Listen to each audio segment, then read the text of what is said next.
एक समय था जब कलयुग अपनी चरम सीमा पर था। हर ओर धर्म का पतन, सत्य का लोप और अधर्म की जड़ें गहराती जा रही थी। फिर भी एक ध्रुव तारा अब भी अपनी रोशनी बिखेर रहा था। वह था भारत और भारत का सनातन धर्म। युगों से कितनी बार इस भारत पर आक्रमण हुए, कितनी बार इसकी जड़ों को काटने की कोशिश की गई, पर भारत हमेशा अडिग रहा। फिर भी एक ऐसा समय आया जब भारत की वही ज्ञान और धर्म की ज्योति विलुप्त होने की कगार पर थी।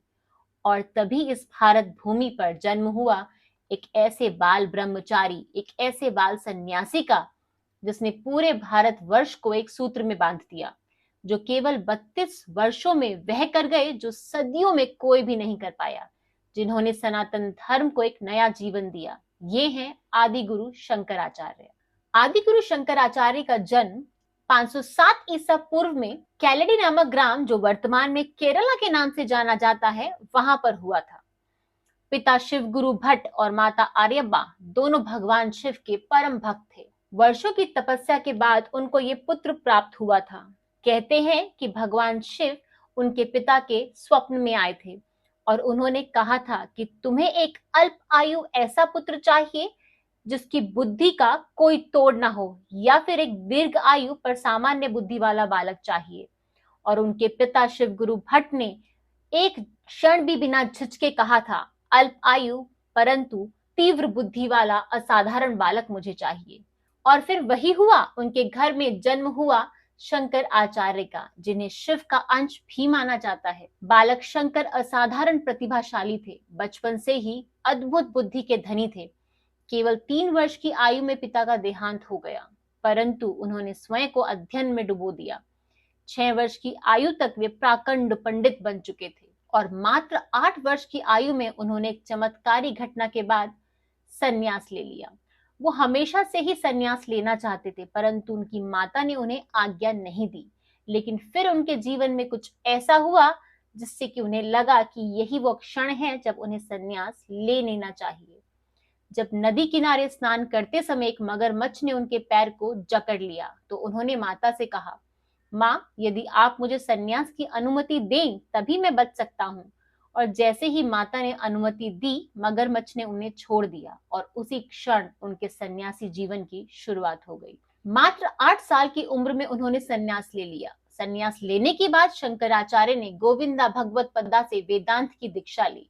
ज्ञान की खोज में अकेले ही निकल पड़े पूरे भारत की पद यात्रा पर। कहा जाता है कि उनकी यात्रा को स्वयं दिव्य शक्तियां मार्ग दिखाती थी। उन्होंने पूरे भारत वर्ष का भ्रमण किया, विद्वानों से शास्त्रार्थ किए और वैदिक धर्म को पुनर्जीवित किया। उन्होंने भारत भर के विद्वानों से शास्त्रार्थ किए थे। हर बार अपने तर्क, विवेक और गहन ज्ञान से सबको परास्त कर दिया। उनकी वाणी में ऐसी शक्ति थी कि विरोधी भी उनके शिष्य बन जाते। उन्होंने धार्मिक भ्रांतियों को तोड़ा और एक नया, स्पष्ट और तर्क संगत मार्ग दिखाया। उन्होंने अद्वैत वेदांत को ठोस आधार दिया, जिसमें आत्मा और परमात्मा की एकता को प्रतिपादित किया गया। उनका मानना था कि परमात्मा एक ही है, जो सगुण रूप वाला और निर्गुण रूप रहित दोनों रूपों में विद्यमान है। उन्होंने भगवत गीता, उपनिषदों और ब्रह्म सूत्र पर भाष्य लिखे, जो आज भी वेदांत दर्शन के मूल स्तंभ माने जाते हैं। उन्होंने सांख्य दर्शन के प्रधान कारणवाद और मीमांसा दर्शन के ज्ञान कर्म समुच्चयवाद का खंडन भी किया। कहा जाता है कि काशी में उन्होंने विदुषी भारती देवी की उपस्थिति में दार्शनिक मंडाना मिश्रा को शास्त्रार्थ में परास्त किया और उन्होंने भी उनको संन्यास दिलवा दिया।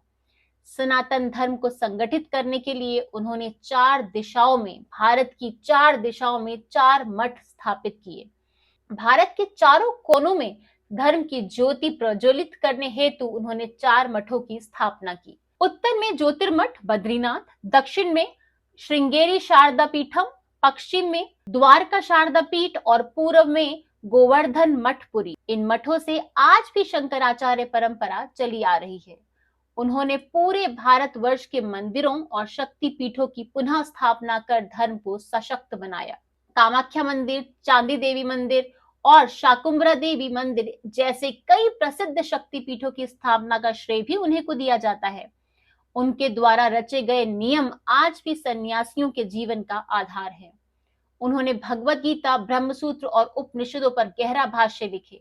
उनका सबसे महान योगदान था अद्वैता वेदांता, जो कहता है कि आत्मा ही परमात्मा है। इस सिद्धांत ने लोगों को यह विश्वास दिलाया कि ईश्वर कहीं बाहर नहीं, हर जीव के भीतर ही है। शंकराचार्य ने कहा, ब्रह्म सत्य है, जगत मिथ्या।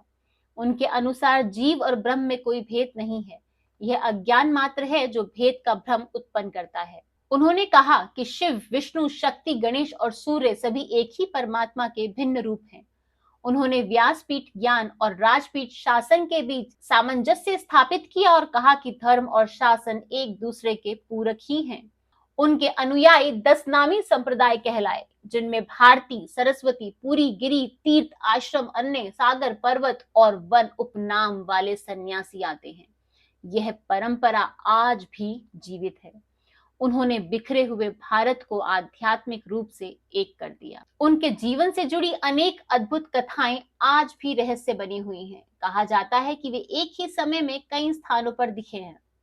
उनकी वाणी से मृत व्यक्ति भी जीवित हो उठे और केवल 32 वर्ष की अल्प आयु में स्वतः 475 ईसा पूर्व में उन्होंने केदारनाथ के समीप अपने दिव्य शरीर का त्याग कर दिया। लेकिन उनका कार्य, अद्वैत वेदांत का प्रसार, 4 मठों की स्थापना और धर्म का पुनर्जागरण आज भी भारत की आत्मा में जीवित है। कुछ मानते हैं कि वे आज भी दिव्य लोकों में विद्यमान है। उनके जीवन ने यह सिद्ध कर दिया कि उम्र नहीं, संकल्प, ज्ञान और त्याग ही किसी को अमर बनाते हैं। भारतवर्ष आज भी उन्हें एक दिव्य पुरुष, शिव के अवतार और सनातन धर्म के महानतम पुनर्जागरणकर्ता के रूप में स्मरण करता है। आदि शंकराचार्य केवल एक संत नहीं थे, वे एक विचार थे जो समय को पार कर आज भी हमारे साथ चल रहे हैं। जब भी भारत अपनी जड़ों की ओर देखता है तो शंकर आचार्य जी का नाम सबसे पहले गूंजता है। आदि गुरु शंकराचार्य सिर्फ एक आचार्य नहीं बल्कि एक युग पुरुष थे, जिन्होंने न केवल अपने समय को बल्कि आने वाली पीढ़ियों को भी सनातन धर्म से जोड़ दिया। आज की वीडियो अगर आपको अच्छी लगी है और आपको इससे कुछ भी शिक्षा मिली है तो हमारी इस वीडियो को लाइक, शेयर एंड कमेंट जरूर कीजिएगा। और ऐसे ही और वीडियोस के लिए हमारे channel mystery and mind with Chitra को सब्सक्राइब करना मत भूलिएगा। आज की वीडियो देखने के लिए आपका बहुत बहुत धन्यवाद। राधे राधे, जय श्री कृष्णा।